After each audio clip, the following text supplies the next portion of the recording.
السلام علیکم۔ کیا آپ نے کبھی ایسی قوم کا ذکر سنا ہے جو پہاڑوں کو تراش کر محل بناتی تھی، جو آندھیوں سے کھیلتی تھی؟ ایسی قوم جو اللہ کو بھول گئی اور انجام کار مٹی کا ڈھیر بن گئی۔ آج ہم آپ کو سنائیں گے قوم عاد کی المناک داستاں۔ قوم عاد حضرت نوح علیہ السلام کے بیٹے سام کی نسل سے تھی۔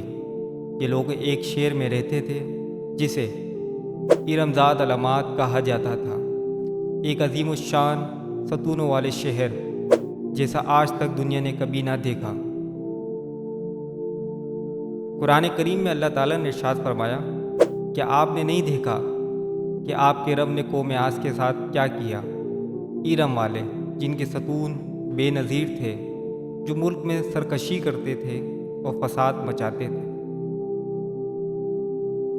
ان کے جسم طاقتور، زبان فصیح، عقل تیز اور عمارتیں آسمان سے باتیں کرتی تھی، لیکن ان کے دل سخت ہو چکے تھے۔ وہ بتوں کی پوجا کرتے، کمزوروں کو ظلم کا نشانہ بناتے اور سب سے بڑھ کر اللہ کو بھول چکے تھے۔ اللہ تعالیٰ نے ان پر رحم فرمایا اور حضرت ہود علیہ السلام کو نبی بنا کر بھیجا۔ انہوں نے نرمی سے، خلوص سے، محبت سے سمجھایا۔ ہود علیہ السلام نے فرمایا، اے میری قوم، اللہ ہی تمہارا رب ہے، اس کی عبادت کرو۔ وہی بارش برساتا ہے، زمین اگلتی ہے، تمہارے جسم مضبوط ہے اور زمین زرخیز اسی کی برکت سے ہے۔ لیکن قوم نے ان کی باتوں کا مذاق اڑایا اور کہا، تو ہم جیسا ہی انسان ہے، ہم تیرے عذاب کو دیکھنا چاہتے ہیں۔ پھر اللہ تعالیٰ نے ان کو آخری تنبیہ دی۔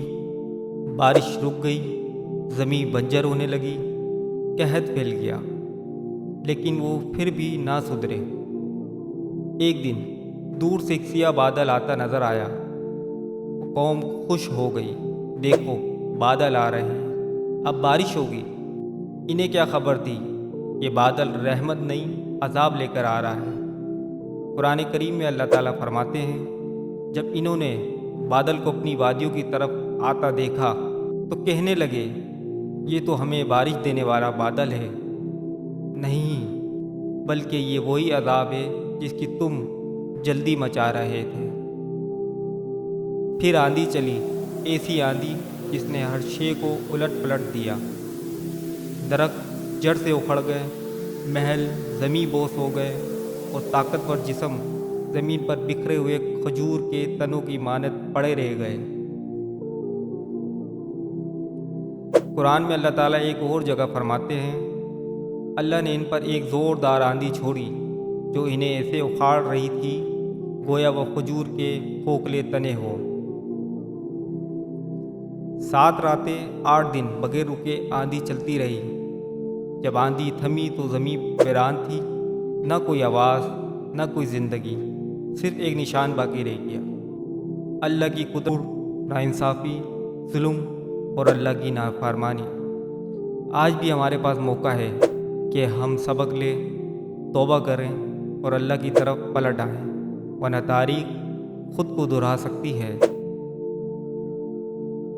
اگر آپ کو یہ ویڈیو پسند آئی ہے تو دوسروں کے ساتھ شیئر کریں، سبسکرائب کریں تاکہ ہم مزید ایسی ایمان افروز کہانیاں آپ تک پہنچا سکیں۔ اللہ ہم سب کو عمل کرنے کی توفیق دے اور اپنے عذاب سے محفوظ رکھے، آمین۔ اللہ حافظ۔